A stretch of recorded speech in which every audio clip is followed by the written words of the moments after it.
Welcome to Drinking Bros, presented by GhostBed.com. What is up? Welcome to the Drinkin' Bros. I am your co-host, Rob Fox, fill-in host, whatever you want to call it. Joined as always by Dan Holloway.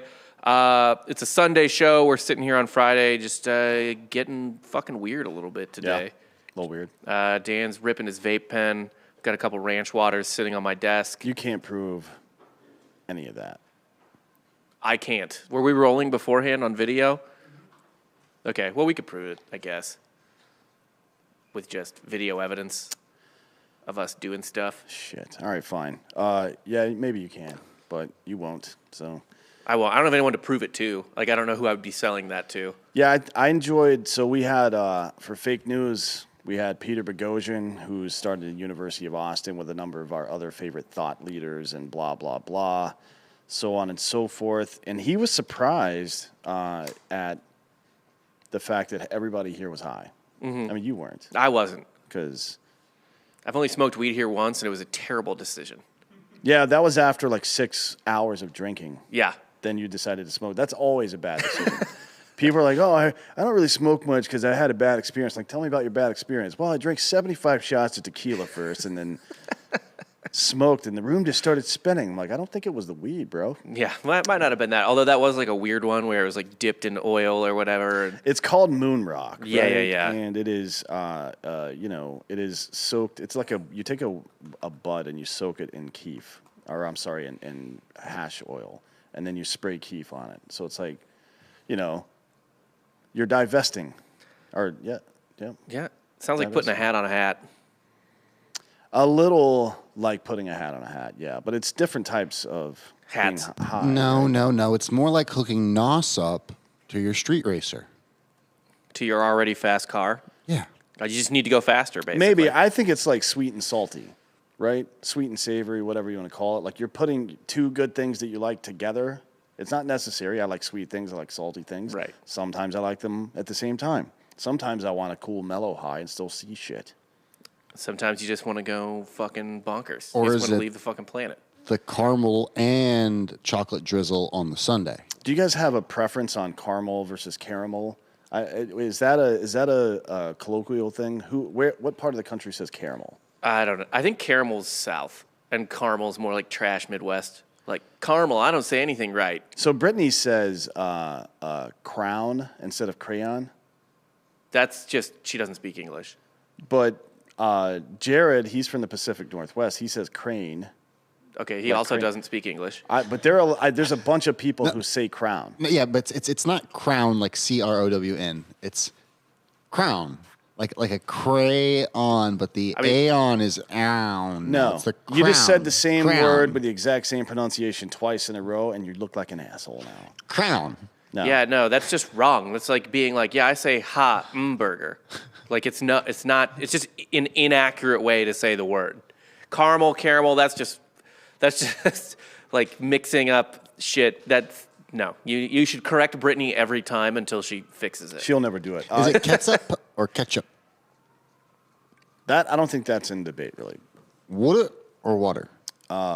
Water is like fucking Georgia.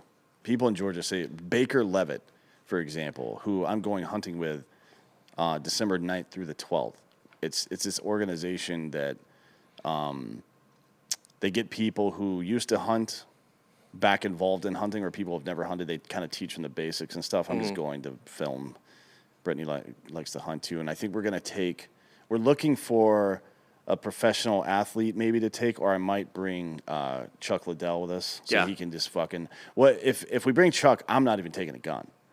Are you just taking Chuck? Yes. You're just going to ride Chuck into the forest? Yeah, you remember that episode of... that would be fucking great. You remember that episode of Futurama where they had the Franklinator and it was like a badger tied to the end of a stick? Yeah. That's what... It's just going to be... I'm going to hold fucking Chuck on a stick out there and he's just going to attack deer, I guess. I don't fucking know.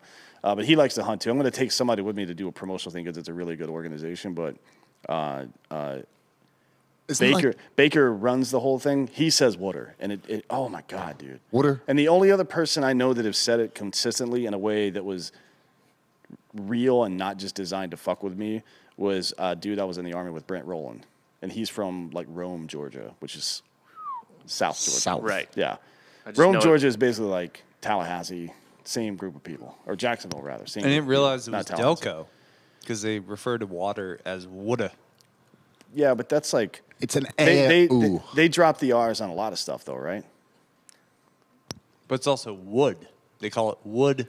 See, I assume that Delco is just a inbreeding mushmouth, and that the South is just like pure laziness, and then they just can't say the whole fucking word. The same way the French don't pronounce like the second half of all their words. Maybe. It's just laziness. What about water? Speaking of French, do you think, like, I'm not a huge fan of the French. No, that's not true. I like French people. I'm not a huge fan of Kamala Harris, obviously.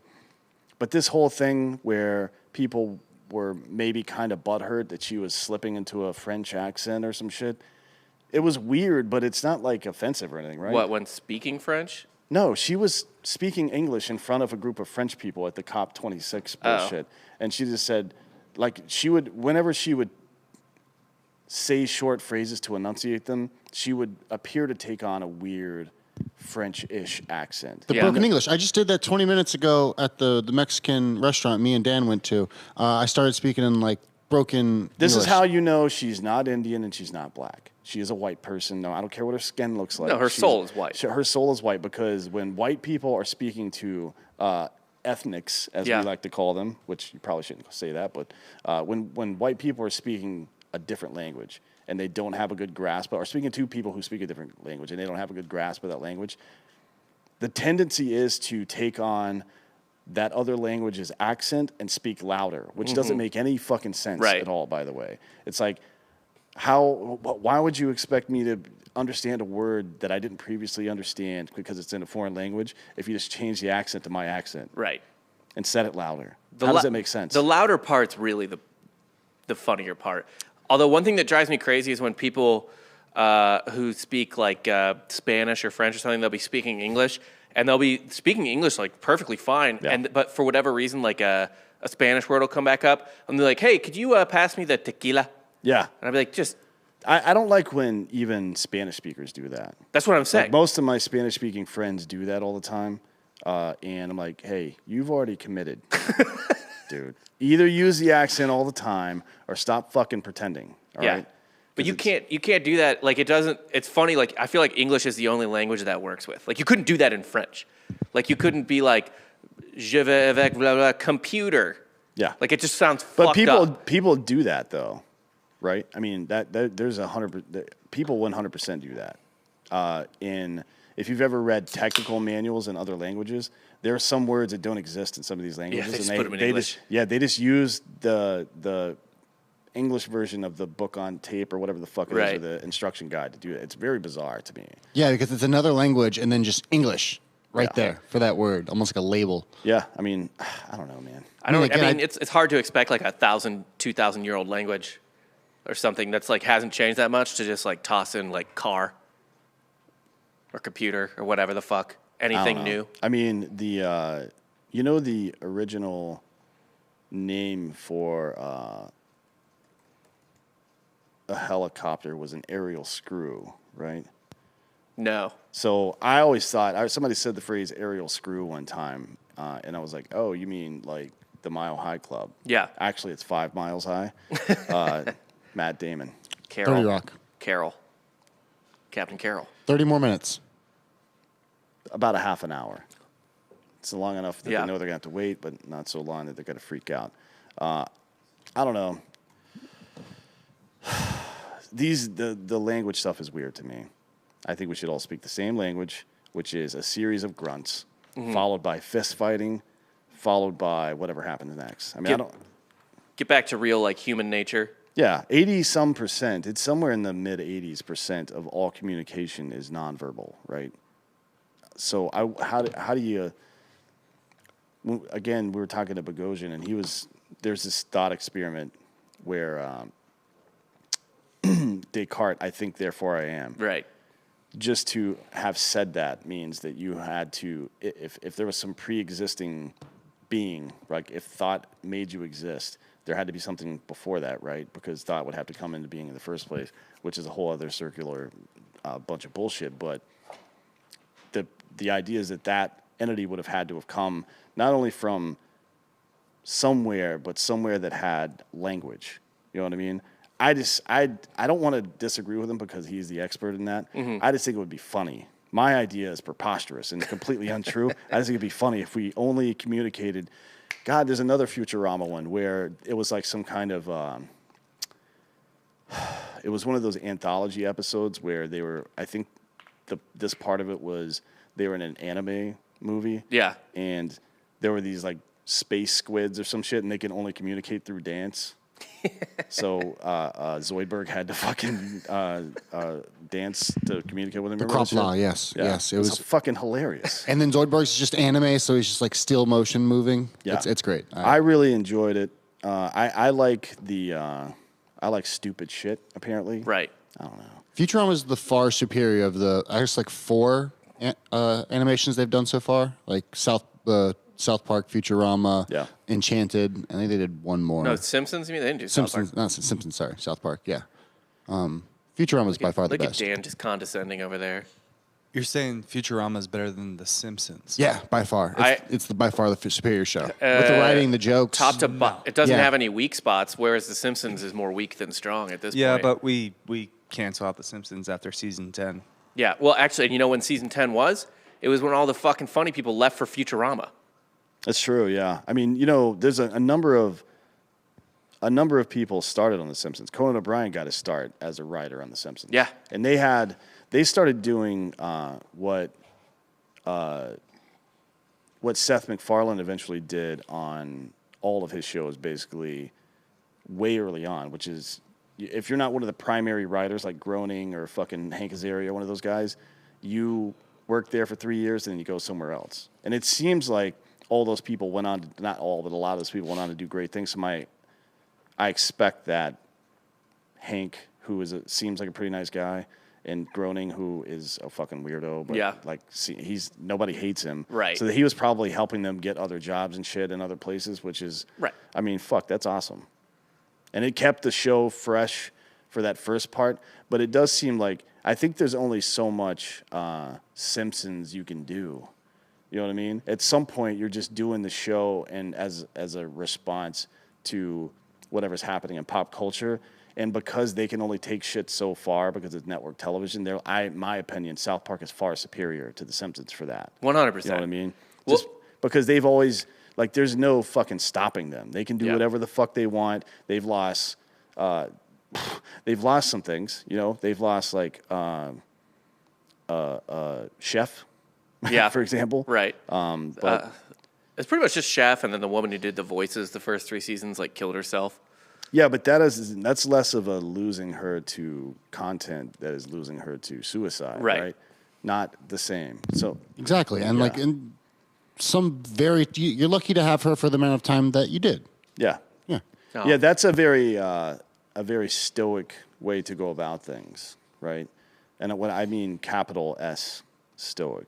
So, hold on, dismiss. Stupid fucker, get out of here. Stoicism would say that instead of mourning people when they die or getting upset when something bad happens to you, you view your life from the 30,000-foot view and be like, oh, this is something that will eventually turn into a story, or it'll be a period of growth. Right. So you don't get too high or too low. And mostly, if you read anything about modern Stoicism, you'll mostly see there's actually a really good book about it. I can't remember the name. How to Think Like a Roman Emperor or some shit like that. Yeah. And it's about Marcus Aurelius and his brother, and how his brother was just banging whores and doing stupid shit all the time, but he was kind of a pussy. And Marcus, who was a lot more thoughtful, also engaged in quite a few wars and such. But their premise is that Marcus was happier because he had like a higher aggregate happiness over time. He was like at a 6.5. But constantly. Right. Right. Whereas Homeboy was at like 10 and 0 all the time. Yeah, one was doing cocaine, and the other one was just having a nice I'm not life. saying don't do cocaine. I'm just saying. Maybe don't do it every day. Yeah, well, learn to fucking, man, I got to get this book done. How to Drink and Do Drugs Like an Adult. Yeah. It's actually called, hold on, let me see. I came up with a good title for it. Is there a better title than that? It's Just Say No, but it's KNOW because it's like informational about it. It's Just Say No, and the byline or subline is How to Drink and Do Drugs Like an Adult. I think that's going to be pretty fun. It's going to be pretty fun. I'm also going to have to do quite a bit of research for it. I don't know what the IRS has to say about writing off drugs on your fucking taxes, but I'm going to do it. I mean, you can't write off illegal gambling, I guess, either, but they can't really find a way to claim it since I guess they're not doing that $600 shit anymore. Well, they're going to try. Let's be real about that. But yeah, they probably won't be able to. I want to talk about some of this weird science shit that's been going on in Russia. Have you seen any of these news reports? I have not. Because we think about China is sewing faces on monkeys and shit like this, obviously. And then there was a report, I think it was last week, about they were juicing up these chimps so much that they had developed alopecia. So they're just like, and not only are they hairless, but they're fucking way more jacked than a normal chimpanzee. So they're creating super chimps right now. We made some movies about this, I think. James Franco was in one of them before he raped that girl. James Franco was in one. I always go back to Congo if we're talking about super apes. Why Congo? Because there's like these super gorillas that you got to kill with a laser. I do enjoy lasers. Yeah. I'm not going to lie. I don't even know what the laser was for. It was very like extraneous to, they're just like, and also we have this diamond laser that can for fuck knows what. Yeah. And then the gorillas started going fucking nuts and they used the laser on them. I don't know that I've seen that movie. Congo? Came out like 95. So. Tim Curry's in it. No, I do like Tim Curry. Wasn't he in Clue? Yeah. And he was the sheriff of Nottingham in the Robin Hood movie that Costner? Costner. No, that was Alan Rickman. Oh, it was Rickman. Yeah. What was? Now I'm gonna have to look that up because he played some aristocratic role that I find extremely funny. I once saw a double feature of Congo and Jurassic Park at a drive-in movie theater in California. That's a solid combo. 2 Michael Crichton movies. Yeah, I think that's why they did it. Yeah. How much money do you think Michael Crichton made on the movies versus the books? Because it can be difficult to make a lot of money as an author, but after you've got a couple under your belt, you get those back-end deals because you know it's going to sell either way. You make a fuck. And his books probably sold somewhere in the low million range, right? So you're pre-movie, yeah. So he's making like $10 a book there. That's $10 million a book, and he's written 60. Right. But I wonder if he made more money off the movie rights in the aggregate, because I know he's had like 20 movies. Stephen King has had something a shitload. crazy, but Stephen King sells his movies for 60. Stephen King sells his movies for $1 now. Yeah, he isn't. I mean, what the fuck's he gonna do? Right. Yeah, he didn't give a shit. He's just like, you a filmmaker? You want this shit? Yeah. $1. I think Crichton made a lot of money on Jurassic Park, and then I think all of the Jurassic. You would think that he only wrote 2. I know, but he owns the intellectual property. Yeah. Jurassic Park. I think he might have done the screenplay too for Jurassic Park. I think he might have written the screenplay. I mean, that one. How much? What did Jurassic Park 1 gross? I mean, it had to be in the fucking 800 range, right? Something like that. A bill. Was it a bill? It was Flat a bill. bill. So, man, adjusted for inflation, that's quite a bit of money. Yeah. God damn it. I'm a big fan of that. I kind of think he wrote The Lost World specifically so it would get made into a movie. Like he knew it was going to be a movie, so he wrote it. Well, after a while, you got to kind of expect that shit, right? Yeah. I mean, if that many of your movies are getting made, and I think sometimes you got to imagine that the author is writing the movie, especially so since the 80s, I guess, since popular works of fiction routinely started being converted into films, you would have to think that because of the level of crossover, a lot of authors they had like a specific actor in mind when they wrote a part or something like that. I mean, I don't know. I like books that turn into movies, but you gotta just expect to be disappointed, right? Yeah. Is there a movie that was better than the book? Can anybody name one? Honestly, I think you could flip a coin on Jurassic Park, for example. It's almost not even the same thing. I don't think that's even close. Like the movie would have to clearly be better. right? Because you can't. There's no way to visualize or do the effects in your head. I mean, you can to some degree, but it would all be cartoonish. You know what I Right. mean? I would bet. I don't know if it was a book first, but Avatar would probably be the same, right? The effects in that, you can't replicate that in your own head. Maybe not. Forrest Gump is easily way better as a movie than a book. Why do you say that? He has like some weird orangutan in the book, and he's all like 300 pounds and 6'4". He becomes a professional wrestler for a while. Instead of a ping pong player? Or in No, addition to? In addition. I think he also goes to space. They trim a lot of fat, yeah. I think he goes to space with the orangutan, actually, in the book, if I remember correctly. He should have gone to space with Jenny and dropped her through the airlock, because then maybe he wouldn't have gotten AIDS from her. Oh, the Forrest Gump author claimed it was actually hepatitis. Hepatitis was not new in the 1980s. Just telling you what he claimed. Yeah, I've got a new hepatitis also not deadly. So I mean, I guess if you leave it totally yeah, untreated. Yeah. I'm looking at a list now of movies that are better than the book. The Godfather, that's probably true. Yeah, I buy that. Like there's you're talking about all-time great movies though, so maybe that doesn't count. The Devil Wears Prada on here, nobody's read that stupid shit. Devil Wears Prada is the type of book you write literally hoping someone will buy it. Yeah. No Country for Old Men. Now, I didn't even know this was a book first. I might go read this book now. Oh, I've heard everyone, when that movie, remember like in 2007, everyone was like, holy fuck, this movie is incredible. Everyone who read the book was like, you should read, like. So it's probably good? Yeah, I mean, it's Cormac McCarthy, so. Yeah, it's true. Punctuation averse. Yeah, there's a lot of run-on sentences in Cormac McCarthy's writing, a lot, but that makes me think he's probably on the cocaine while he's doing it, because this is stream of consciousness shit. But that like, never ends. I actually don't get that critique with books. Like, I don't like it's just the way someone writes. Yeah. Like, you're not going there to get perfect grammar. Yeah. That's it's a very fucking weird critique. If you're writing a technical manual, maybe, but if it's dialogue, then what the fuck are you supposed to make it sound like? Even if it's narration, like narration is dialogue though. It's just it's supposed to be from it's the parentheses the understood you, right? Like, right. That's supposed to be in your head. Yeah. What? Jaws. Yeah, you can't. Again, I think anything that has effects and stuff, you're not going to be able to. Fight Club? Fight Club for sure. And I was just thinking about Fight Club because of the effect of where it sounds like audio distortion and it switches between the two of them and stuff like that, or the dick on the screen. Yeah. Or there was so many good, the bitch tits thing. There's so much good visualization in that. Here's movie. one, Silence of the Lambs. I honestly think that I've read that book. I think that one is probably the book. I think it could go either way. But you're giving credit to Anthony Hopkins there, and how can you not do that? He's probably one of the best 5 actors of all time. pretty insane. One Flew Over the Cuckoo's Nest. That was, by the way, one of the funniest. We were here for that when the Academy Awards happened, right? When Hopkins won over Chadwick Boseman. Yeah. And everyone was like, why? Yeah, white privilege. Yeah. Or whatever. I mean, well, it's because half the fucking Academy's 80, and Yeah. they're all dealing with dementia.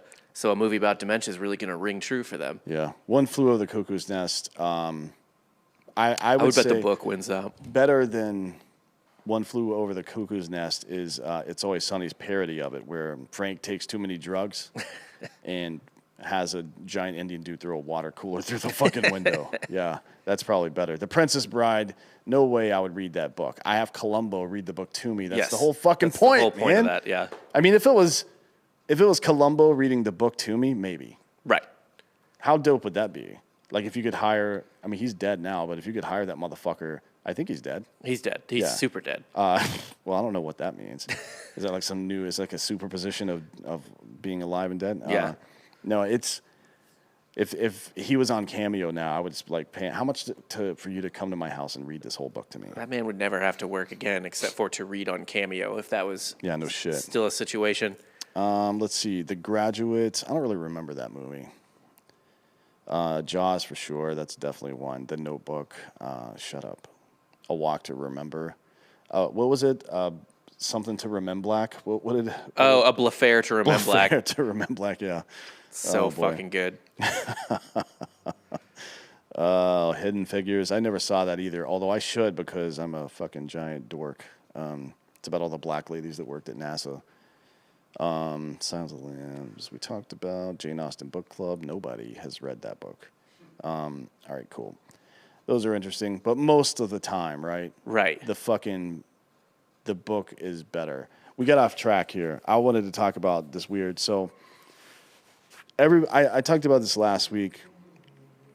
The phrase guinea pig in some ways came from the Nazis because they, on all their classified documentation for the Mengele stuff and all the experimentation they were doing, Otto, Ambrose, and a bunch of other people, they were because they knew that it might get discovered at some point, so they were referring to human beings as like large pigs or guinea pigs and shit like that. They weren't the only ones doing weird shit, though. Apparently, during Stalin's reign. Wow. Yeah, of course, but nothing weird. But he poured a bunch of money into crazy stuff, like wow, crazy. When I think of Joseph Stalin, I think of somebody who's deeply paranoid, certainly autocratic. I don't think his Marxist tendencies. I think he was just an autocrat, to be honest. He wasn't trying real socialism. No, or real communism. No, well, I mean, he was, because real communism is it's capitalism for number 1 through 10, and then everybody else is under communism. But this I don't know. This surprised me. So one of the things was they were injecting human semen, sperm, into female gorillas, and then inseminating human women with the seed of primates. Oh, boy. Right. And What happened? they tried and failed to create a human ape chimera, which is, I don't know if that's technically a chimera, though. Because human beings, Homo sapiens, mated with Neanderthals and shit. Neanderthals, Denisovans, yeah. I think it's more of like a mule situation. Yeah. Donkey, Yeah. Because if it's a chimp, because we're like 96% DNA match with them. So he ordered some renowned scientist, Ilya Ivanov, who is a very renowned scientist, to create an invincible breed of Red Army soldiers. So they were going for super soldiers. By the way, chimeras cannot be produced through sexual reproduction. So it has to be lab created. So Yeah. this wouldn't count. I mean, technically this isn't sexual reproduction, but it is genetic reproduction at least.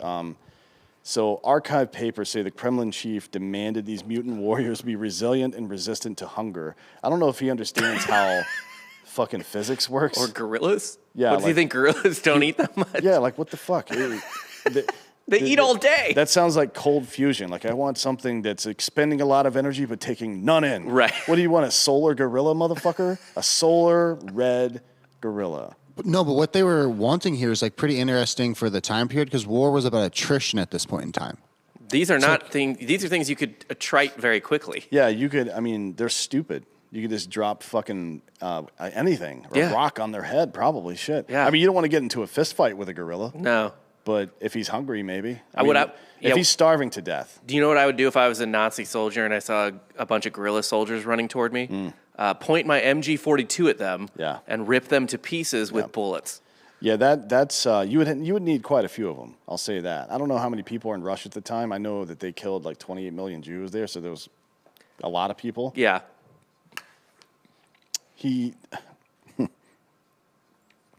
also said that they should have they should be of immense strength, but with an underdeveloped brain. Why didn't he just get like Nickelback fans or something? You know what I mean? Just I don't know. He wanted them to work on railway construction. Oh, so smart enough to do that, but not enough to like figure out Okay. politics or anything. I guess I would have hired maybe someone to just build machines to do that. Yeah. Well, The gorilla part seems superfluous. I agree with that. Yeah. So this Ivanov guy, he's the one that modernized the stud service for horses. Okay. Like he figured out how to take the semen, like one load from one horse, and impregnate like 500 mares. Okay. Or whatever. So, they were trying to. After he did that, he was experimenting with hybridization because he wanted to create a super horse by crossing animals with zebras and other, like probably dark continent African animals that have more spring in their legs, I guess. Like maybe try to get like a cheetah. Okay. Cheetah horse. So I mean, it would full on chimera, not like even. Well, no, I mean, I think horses and donkeys or horses and zebras are close enough because They can mate. the donkeys are all over fucking Texas. They can mate for sure. I don't know, but this was honestly, I never knew this about Russia. I mean, it's not that surprising. They're fucking lunatics, Right. But I'm surprised that they were doing this kind of stuff. Man, there's just a lot of weird ass human experimentation going on in the mid 20th century. Yeah, like quite a bit. lot. People don't remember the fucking Japanese were doing that too. They're like sewing American POWs together and shit. What is that? Where that stupid movie came from? What? The Human Centipede. Has Anybody ever seen that? I've not. Giorgio, tell me about that movie because I watched both. Oh, there's two of them. Shit. Yes. Okay, so I don't understand what or why. So the first movie is estranged traveler girls, car breakdown. They get sheltered by this strange Austrian man. Yep. He drugs them up, and then there's already another member downstairs, and he sews them ass to mouth, cuts the ligaments in their knees so they can't stand up, so they have to walk on all fours. And then he tries to train them as a single organism. Why?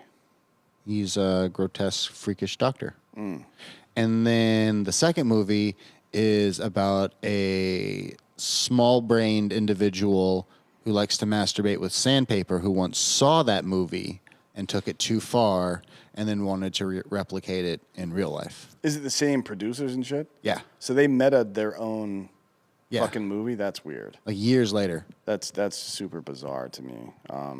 Not that any of the rest of it makes any sense, I guess, but fuck. All right. So was it actually a good? I mean, sometimes a movie can be about something super fucked up and actually still be good. Okay. On what basis do you want me to critique this movie? On what aspects? Like when you say good, like and what areas of filmmaking do you want me? Squid Games is weird as shit. Weird as shit. It's in a foreign language, dubbed over, and there's a lot of idioms that don't translate well and stuff like that. But I thought it was pretty good. Watching the first one, it is thriller-esque. You are nervous. It is creepy. It does like tickle you, kind of like on the inside. You do like wince and like wish for these people. Like it's not campy by any means.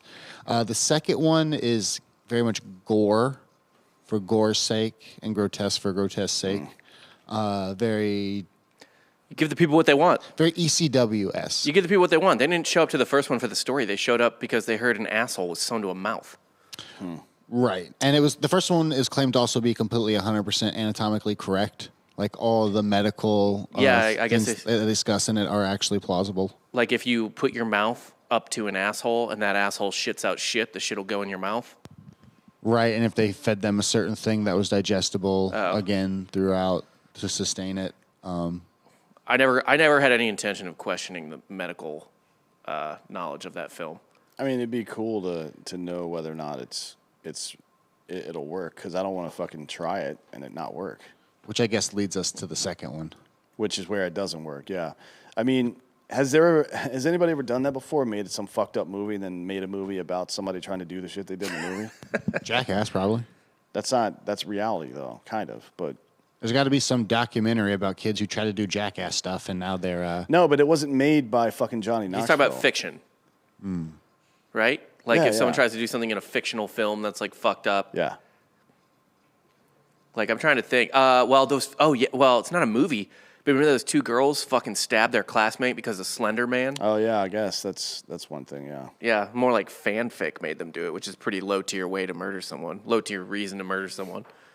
I feel like there's been a lot of little things like that. Like people getting murdered over, what was that, like a digital meme that you would send to people for a little while? Like the creepy, like bird-looking person or the bird sculpture? Is it that's the... Plague Doctor? Yeah, Plague Doctor, yeah. No, not the Plague Doctor. It was like it was a sculpture that someone made a long time ago, and it looked like this grotesque, like bird human. And if you got it, it supposedly was like the first like digital creepy story or the digital ghost story, and people were like hurting each other over that. Must have been in my spam box. Yeah, I don't know about that one. That one doesn't sound familiar to me, to be honest. Trying to remember what the name of it was. I'm looking here. Yeah, I don't know. I don't know about that. But again, you're not fulfilling my requirement. My requirement is Did the fucking two brothers that wrote The Matrix ever try to destroy the simulation we're in? I mean, I guess they did both cut their dicks off, right? They're both women now, so they did that. But was there like a step two? Like a movie inspired real life. Okay, so I just found this. Movies that inspired murders. Yeah, but I mean, again, it's got to be the original filmmaker doing a second piece of fiction. It's not about something that happened in real life. Oh, okay. You know what I'm talking about? Yeah, I kind of know. Like, yeah. let's say if for that stupid Invincible movie, let's say that was all made up and none of that ever really happened. Right. Somebody made a movie about a guy actually trying it, but it was also fiction. Okay. That's what it's like. You fucking meta'd your own movie. Nobody's ever done that. I feel like before. mean, give Ross, it maybe, time. in a way. Yeah, but there's a lot of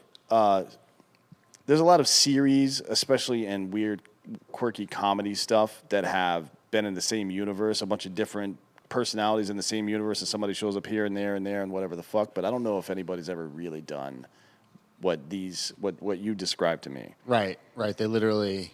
It's very fucking weird to me, to be honest, and I don't like it. Yeah, they did a whole campaign where they were searching for the next villain because they couldn't find a villain creepier than that. So they looked for a real life person in insane asylums and stuff. I'm surprised that we're not doing like Hunger Games stuff, to be honest. We are. Wasn't Jorge Masvidal on one of those things? Like the Survival Island challenge games? No, but there was. Well, he may have been in that movie, but the guy that's the fuck's his name? He's from New Zealand, I think. Hang on, let me look him up. Stone Cold Steve Austin was in this fucking movie. That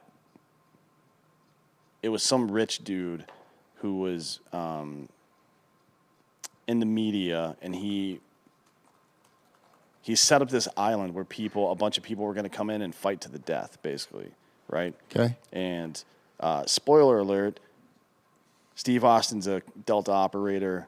Is it The Condemned? The Condemned, yes. So Manu Bennett, that's his name. He's in it.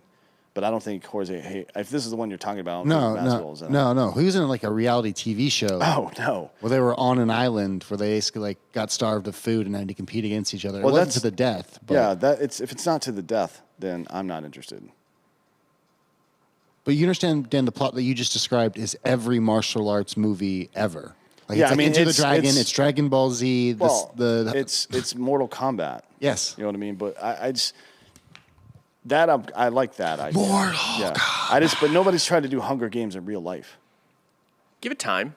Somebody's going to do it, right? At Right, some point. I mean, we 100%. may be in it now because Washington looks more and more like the capital every single day.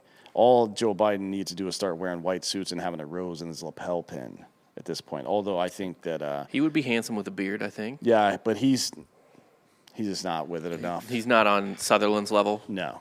Sutherland's not even on Sutherland's level anymore. What else is going on today? James Let's look at Gordon this. got canceled. Who? James Gordon or whatever, whoever wears the small suits. What's his name? Who does the thing in the cars? Corbin. James Corbin? Corden. Yeah. Corden. He got canceled? Yeah, he got kicked off a movie, I believe. Or I've heard he's a dick in real life. Nick Why? knows. That's what I heard too. Was it for being a dick or what was it for? No, so they don't want him. They signed a petition to have him avoided being casted for Wicked because his personality doesn't fit the musical itself. But since he's such a big, like, I guess, person in the movie musical industry, they've tried. They signed a petition saying we don't want him in it, and we'll see if the directors listen. God, who cares? As this studio's musical expert, I just don't give a shit. You're not a fan of Wicked? Wicked's fine. Wicked's You fine. don't want to know the story of the Wizard of Oz from the Wicked Witch of the West's perspective? Yeah, I know Glinda and the Good Witch and all that shit. Right. Yeah, I mean, know. it was really more haters. I think, the Good Witch was kind of a hater. She was jealous that her sister was getting it in. Yeah, she had green skin. It's really just a tale of racism in Oz. They're like, get out of here, greenie. We don't want you. Yeah, get out of here, you greenback. Well, That's What happened? I like the Wizard of Oz. It's fine. I don't like the wizard himself. I just like The wizard seems like someone you would murder. Yeah. Man behind the curtain. Did he just say it's fine? I mean, it was a little on the nose. I guess at the time, so that's the problem, right? People keep telling me to watch these fucking movies I didn't see as a child or whatever, but I just don't think it's going to sync up. Right. I don't think it'll matter now. And when I first read The Wizard of Oz, I read it before I watched the movie. I got about 15 minutes into the movie. I'm like, this is fucking stupid. And I just turned it off. Do you believe that The Wizard of Oz is about getting off the gold standard like people? It's about a lot of stuff. Yeah. I think the dude was he probably was like, hey, what's some stuff, because it's allegorical, right? So what are some things, a couple of talking points I can hit, and then how do I couch these in these characters? I think he did that. So it's probably about a lot of stuff, and there's probably a lot of stuff in there that doesn't even make fucking sense. Have I ever mentioned this before about what he wrote in some like South Dakota newspaper? Frank Baum, I think is his name. I'm sure it's bad. It's hilariously bad. He was like, I mean, is it as bad as Biden talking about Satchel Paige, or? It's worse. Yeah. It's much worse. It's one of my favorite Baum facts. Is his name Frank Baum? Anyway, he wrote an editorial in the newspaper. L. Frank Baum, yeah. Wrote an editorial in the newspaper. Can I guess? Because I have an idea what it is. Okay, what I is think it? I remember. Doesn't he say we need to finish the job with the natives? Yeah, so he gets in this newspaper because it was after a native victory, I think maybe, or something, over an American cavalry unit. Or no, it might have been after Wounded Knee, and he was like, it's so bad what we did there that, like, we got to just murder them all because they're going to breed back one day and be furious, and they're going to come for blood, so we got to just kill them now. Okay. I mean, problematic off the get-go, but not the logic is there. Like, he's thinking ahead, trying to protect himself in the future, but well, he died in 1919, so it's yeah. Man. I was like, I don't know how it was like on a Wikipedia dive or something, and I was just like, I don't know how I found that. And that my eyes were just popped out of my head. I was like, what? That'll grab your attention. Yeah. For sure. I do like that it's like, I've never heard of preventative genocide before. You know what I mean? It's like, dude, we got to get them. Yeah, we got to get them before they get us, bro. Preventicide. You just coined a phrase right there. I'll give you the credit. I'll let you take credit for that. We'll both sign that. Okay, fine. This is going out Sunday night, right? Yeah. So I guess we should address Rittenhouse, because it sounds like closing arguments will be Monday. Yeah. And then I expect 12 to 13 seconds of deliberation and then an acquittal probably, which is why Chicago and Milwaukee are already kind of getting ready for this shit. I would assume that Minneapolis is as well. I assume that they probably could have got it done today, but weren't dumb enough to let it come out on a Friday and give people a whole weekend. Yeah, you don't want to do that shit. Here's some really funny shit to me. Now, there was a guy. Let me see if I can find his shit here. On Twitter, my buddy Matt Belinsky posted about it. It's Bill Ackman. Do you know who that is? I do not. Okay. He's an investor. Very, very wealthy individual. So Glenn Greenwald reposted it. I just want to read the thread. So Bill Ackman, who is super left, right? Mm-hmm. Last night, Neri, who I believe is his wife, and I watched several hours of hashtag Kyle Rittenhouse direct testimony and cross-examination. We came away believing that Kyle is telling the truth and that he acted in self-defense.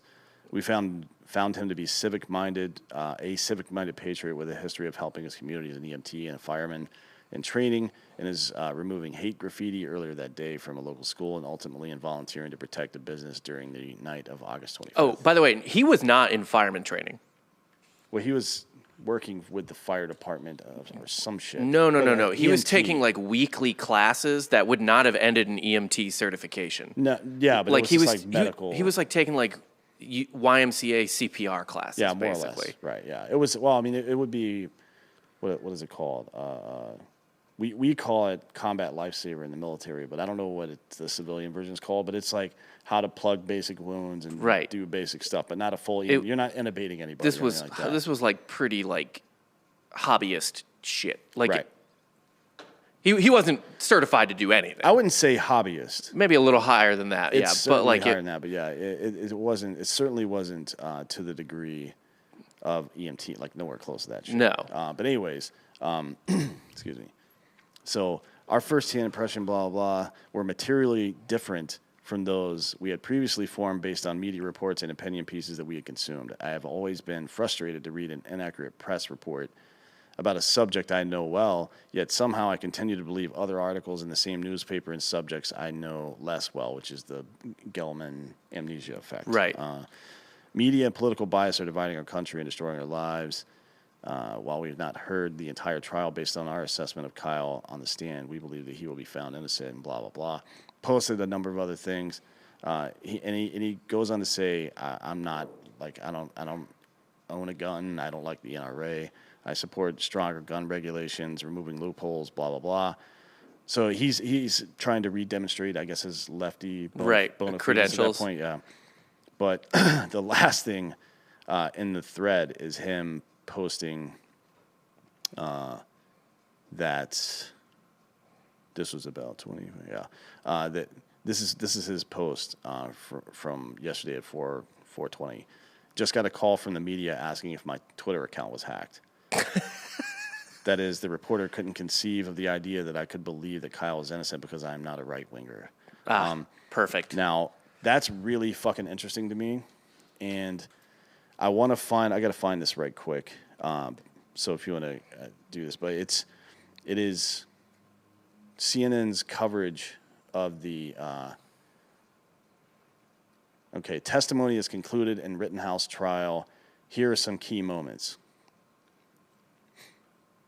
So in bold, one key moment is Rittenhouse takes stand in his own defense. And in the second paragraph after they introduce it, it says, during cross-examination, he indicated he knew Rosenbaum was unarmed when he ran toward him. Okay, cool. That's one thing they posted. Then then the next bold text is the judge admonishes the prosecutor, and then jurist lives up to his reputation and a blurb about this fucking judge. Right. And then the last large text highlighted part was the defendant was viewed as an active shooter.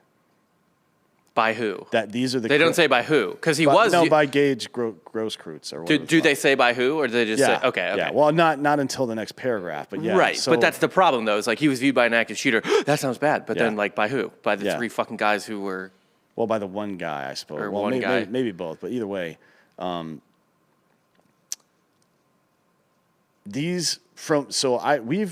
know about you guys, but I've consumed quite a bit of this trial, just because I find it really interesting to see. I like to see what's real and then go and look and see how people are reacting to it. I enjoy that exercise, and this is a blatant misrepresentation of the things that have happened over the last week. I mean, it's not. I know CNN is known for this kind of stuff, but this is fucking way, way off. It's not even close to what's happened. The prosecution has gotten lit up. This is one of the worst prosecutions I've ever seen. Yeah.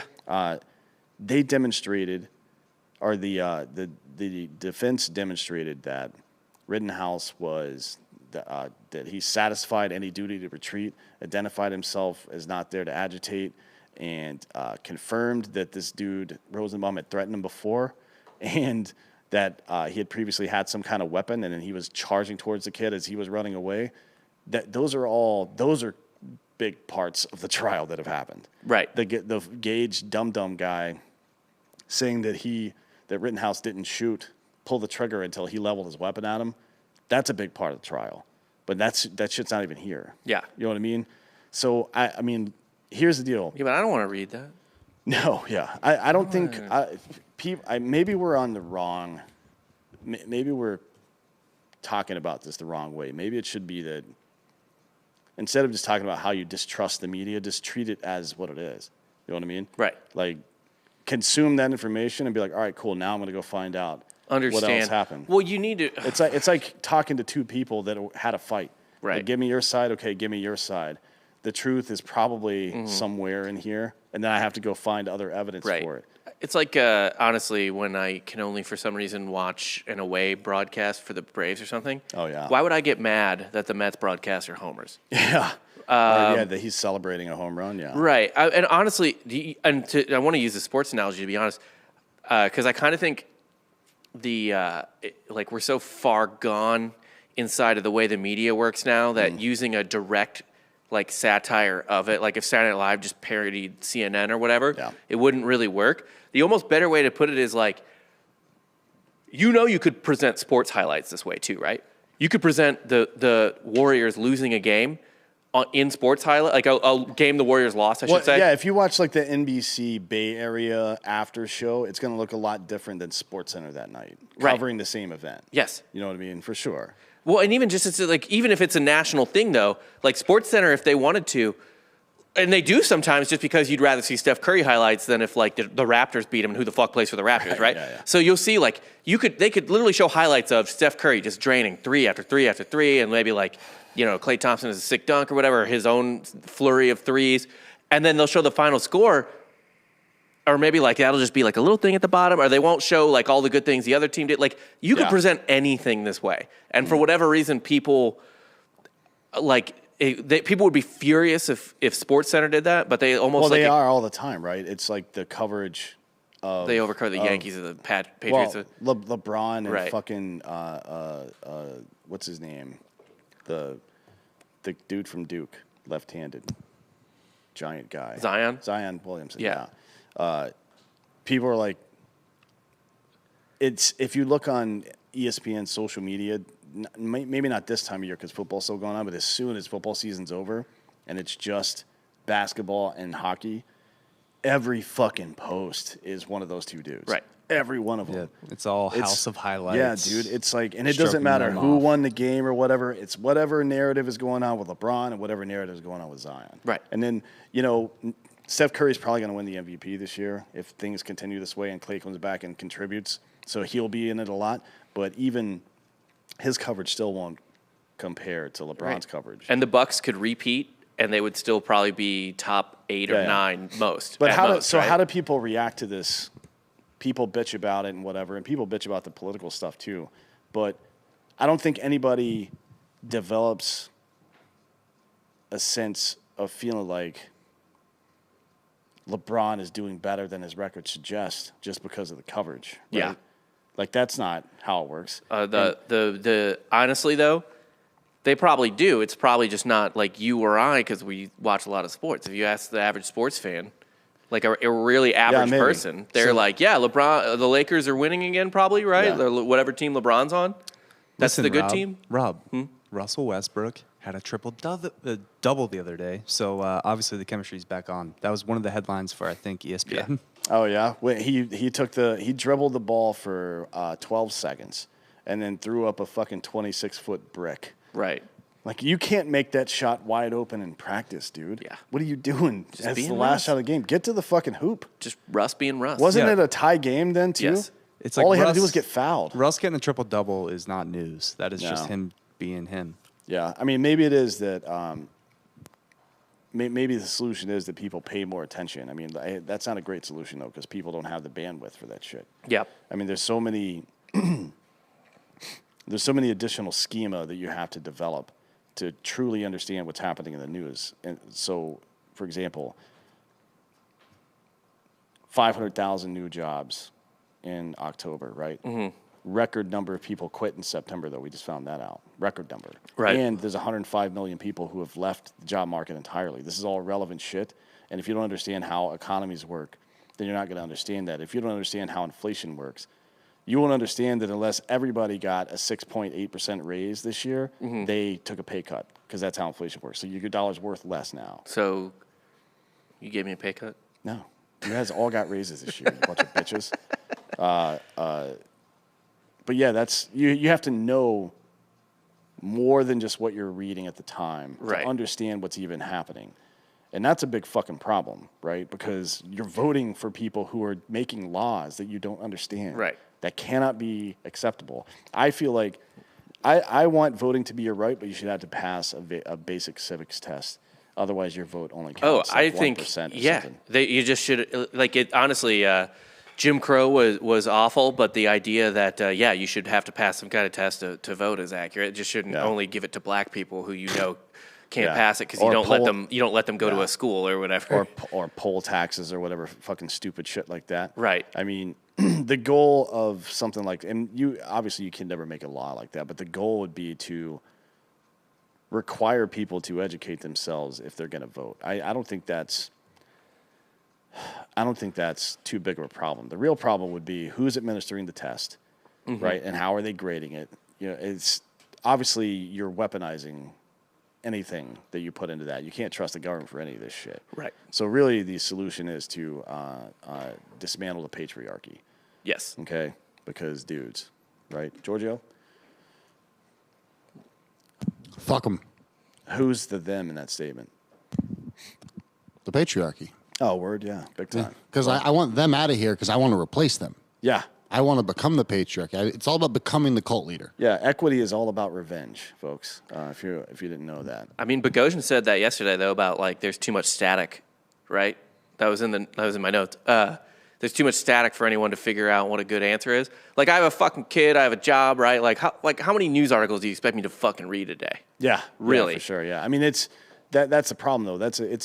It's an issue that can be solved now with using social media, I suppose, in a more appropriate way. And I'm not talking about social media using it. I'm talking about people like us who actually pay attention to this shit. And that's what Bogosian's doing with University of Austin or whatever. But also with what he talks about, just the lunacy that's happening in American education right now. It is entirely controlled by one side, not even one party. It's one fringe element in one party controls the certification process. You can't even get a ticket to the event unless you go through these assholes. It's essentially it's the most like I hate to say it, but like the most inspired's not the right word, but dedicated sect too. Yeah. Like they're putting the energy in that no one else wants to put in because they're fanatical basically for lack of a better word.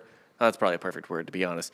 But yeah, like it's fucking crazy. The other thing too, though, I will say is a lot of people take that like, okay, I won't be underinformed, and then they get overinformed, where they get way too in the fucking weeds. Because who was the other guest the other day who said, I actually really like this? He was like, your common sense is probably accurate. Max Chafkin, maybe? Was it the tech guy? No, it wasn't the tech guy. Fuck, I forget which one it was. Kosh Patel? It wasn't Kosh. It was We on interviewed AP. too many It people. was on APP though. Well, that would have been last week then, right? Yeah. So who was last week? Schellenberger? Michael Schellenberger? Might have been Schellenberger. It was Yeah, a San Francisco guy. I yeah, think. San Francisco. Yeah. That's Schellenberger, yeah. Yeah. He said your common sense is probably accurate on most shit. Yeah. Well, So inform yourself, but don't overindulge because you'll drive yourself fucking insane too. well, yeah, I mean, that's with anything. You can learn too much about how to cook a steak, probably. Yeah. Like, dude, just don't let great be the enemy of good. Right. Like you can reverse that phrase as well. So don't settle, but also don't be so intent on absolute perfection that you don't ever produce a product. Right. Right. Like if you think your product is market ready, then there's probably 3 or 4 major bugs in a software thing. And if you think that you're far away, you're probably ready to go almost, right? Right. So it's just there's some kind of weird psychology behind all that shit. But anyways, fuck psychology and fuck all of you, especially Sean. We have a special guest in the show or in the studio today, Drinkin' Bro of the Week. So you We can do. fuck off and we'll have him come up here. Happily. And he's going to go to the UT game tomorrow, and Lopez is on. He's good to go. So Jesus Christ, Rob, be a professional for once. Yeah. He's not going to. He's not going to. Introduce yourself. How's it going? I'm Jack. Live in Phoenix. In town. Go UT game. Visit some family. Yeah. Oh, yeah. Well, how long have you been listening to our bullshit? Been here since about episode 5. Oh, wow. So pretty much a day one guy. Yeah. What was episode 5? Hell if I remember. Yeah.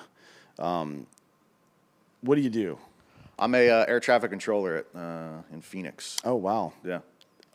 Have you got, I don't want to put you on the spot or anything, but have you guys had difficulties dealing with all this mandate nonsense out there? A little bit. Yeah. We got a couple people who are not huge fans of it. Luckily, we haven't really seen a whole lot of the blowback from the government or the airlines. Right. We Now, have, ATC is a government agency, though, right? mainly, yeah. So how does that work? Mainly, it's typically major airports are all run by the FAA, Right. DOT. A lot of the smaller airports are run contractors. So pretty much the major airports are the ones that are suffering a lot with all the airlines. Yeah. Now, what are you guys doing to fucking help with any of that bullshit? Because there's only so much you can do as far as keeping air travel going. But so you're not going to have any level of involvement in the staffing of airlines and shit. No, me personally, Yeah. absolutely not. And pretty much any air traffic controller is not going to have any of that. Right, say, but there's a lot of stuff you guys do to keep the airports running during weather and shit, right? So Oh, yeah. that whole thing with Southwest where they said the weather on the East Coast. Some of it was true for Yeah. sure. But There was some weather when in there's the area. when there's pilots hanging fucking "Don't tread on me" flags out the window, Yeah. you need to address that probably. But Absolutely. there are, from your perspective, what does it look like for weather warnings to come in and then get adjudicated for safety and then passed down to the airlines? And is there, like, how does that fucking work? For us, typically, if there's weather coming in, we're very well aware of it hours ahead of time. And what do you tell? I mean, what do you tell them exactly? Do you just give them the information and say, "Here's the information, make a decision," or do you make a recommendation, or do you tell them you can't fly, or how does that work? Them as in the pilots. The airline, yeah. Oh, we kind of just pass the information on to the airlines, and they know about what the weather's coming in. Obviously, they get briefed before they even fly what the weather's going to be like along their route of flight. But typically, it's just we're just working the weather in our general area. Yeah. So if there's weather coming in, we already know about it. We're passing it on to other ATC facilities, so they're going to start diverting the aircraft around that weather. But and we that's- just kind of play it by ear. So it's like you guys say, "Hey, there's a fucking storm coming in." Yeah. You're talking to Austin, whatever airport. There's a storm coming in. You let all the airlines know, and then they make a decision, and then you find out about their decision, so you start having to fucking deconflict or rearrange. How does that work? Basically, like you said, yeah, we know there's weather coming in, let's say from the south. So we'll pass it on to the next ATC facility, let them know, hey, you can see it, we know it's coming, Right. there's weather coming. So we'll just start diverting aircraft around that weather and Yeah. just bring them in from different angles. Yeah. And it really doesn't change our operation a whole lot. When you say different angles, so like let's think about Austin right here. Yeah. If you're flying let's say you're flying from Houston and there's a weather pocket on the east side of Austin, you may divert up to the north and come in that Pretty way. much, right? yeah. Like we'll have Okay. different angles of depending on where aircraft come in from. And there's what, like 3,500 domestic flights a day, something like that? I think it's more like almost like 10,000 Oh, or something like that. Jesus a day. Christ. So, I mean, look, we all like to bitch about commercial air travel. It does kind of suck, especially with all these dumbass rules right now. But in general, it does kind of suck. But it's pretty incredible that all this shit happens on a Absolutely. daily basis. I mean, goddamn. There's so many, just the deconfliction aspect itself. I know a lot of it is on the pilots to pay attention as well, but from the ATC point of view, making sure planes aren't running into each other and shit. If you've never heard, go listen to some of the recordings from ATC control centers where the only way you're going to hear it is from an accident, which kind of sucks. much. But you can hear how much information is being passed back and forth and how calm everybody is and shit. Oh, yeah. It's pretty incredible. It sounds to me like helicopter pilots in a gunfight. And yeah, in a gunfight or Yeah. a crash or something like that, Yeah. how relaxed and calm they are, because basically you have to be that way. Yeah, it's pretty wild. There's a website out there that you can actually sit and listen to it live. Oh, which shit, is kinda really? neat. Yeah. Fuck, I didn't know that. What's the? Do you live know what it is? ATC. Live ATC. Yeah, and you can just pull up. You can pull up pretty much any ATC facility in the country, minus military facilities, and you can And that basically- information's not like No, protected it's not or classified or anything? anything like that. Like some procedures are, but pretty much every normal ATC frequency is open to the public. Procedures are pretty much open to the public because if you're just a regular Joe going to fly into somewhere, you kind of need to know that information. Yeah, for sure. I mean, most international airports, you're not flying in your own private plane into the main landing strip Yeah. and shit like that. There's usually like an adjacent Correct, yeah. strip or something like that, but still you need to know what the fuck's going on there. Exactly, and in the event of weather or Yeah. the airport, your landing closes, you have to divert to somewhere else. Yeah, yeah. Or if there's just congestion, I mean, That too, yeah. Sometimes I've spent 45 minutes circling Austin yeah. before, just waiting for a chance to fucking land. It's such a pain in the ass. Anyways, that's really interesting. We had that pilot on not too long ago. I don't remember his name. The guy with the YouTube channel. He I can't remember his name, but he gives a lot of like firsthand info about what it's like to be a pilot and shit like that. The ATC part is actually a lot more interesting to me, just because there's so many goddamn moving pieces going around there. Well, thanks for coming to the studio and hanging out with us. Have fun at the game tomorrow. We'll get Lopez to come find you guys sometime. Just give me your seat number or whatever before you leave today. Sure. We'll see tomorrow what happened with all that with Texas. I don't know if their season's over or not. I know UTSA is ranked, right? This is their first. Have they ever been CFP ranked? No. This is their first time. So if they win, they'll be 1-0 as a CFP ranked team all time. Yep. Batting 1,000. Well, that's exciting. I don't actually give a shit about San Antonio or anybody there. It's the best thing about San Antonio. There's a fucking restaurant there called Maverick that's really good. It's like a brasserie, and there's another restaurant called Biga on the Banks. I could It's see you really, being really a big good. Pat O's guy. I don't know what that is. Okay. I mean, What is it? it's a chain. Oh no, I'm a Bill. It's a shitty bar. I'm a Bill Miller guy. Yeah. It's like in Texas, you have a shitty barbecue chain. How'd that happen? I mean, yeah, especially with Rudy's here. Rudy's Yeah. is not a Rudy's bad isn't chain that either. bad. It's okay. Yeah, Rudy's Yeah. is good. Well, I wouldn't say Rudy's. it's not. Well, yeah, it's fine, yeah. But Bill Miller's is not. Yeah, the craziest part is Bill Miller's is always popping like every morning. for Yeah, breakfast tacos. I know. That's what I'm saying. Dude. Why It are there so many sucks. people going there? Even Taco Cabana. Why isn't? Where's Del Taco? Get Taco Cabana out of here. Yeah, is Del- there like, Taco Cabana has good breakfast tacos. are they giving out drugs? They're okay. You think? I think it's a drug front. Yeah. Okay. I'll give a little insight on Taco Cabana. I don't know about the morning, but my wife grew up in Texas, and that's where she and her friends would use their fake IDs in high school. You want? I didn't even know they served booze there. Yeah, they got margs. Yeah. So if you see someone drinking a margarita in a Taco Cabana, They're probably 14. yeah. All right. Well, I'll keep that in mind the next time I'm in a Taco Cabana ordering margaritas. All right, cool. Thanks for coming out, man. Have fun at the game tomorrow. Enjoy your time here in Austin. Go to Terry Black's barbecue at some point. That's the plan tomorrow. Yeah. Do that. The game's at 6:30, you said? Yeah. Yeah, you'll have plenty of time. All right, cool. Well, for Rob, Fox, and all these dickheads in the fucking studio, I'm Dan Holloway, and you can go fuck yourself.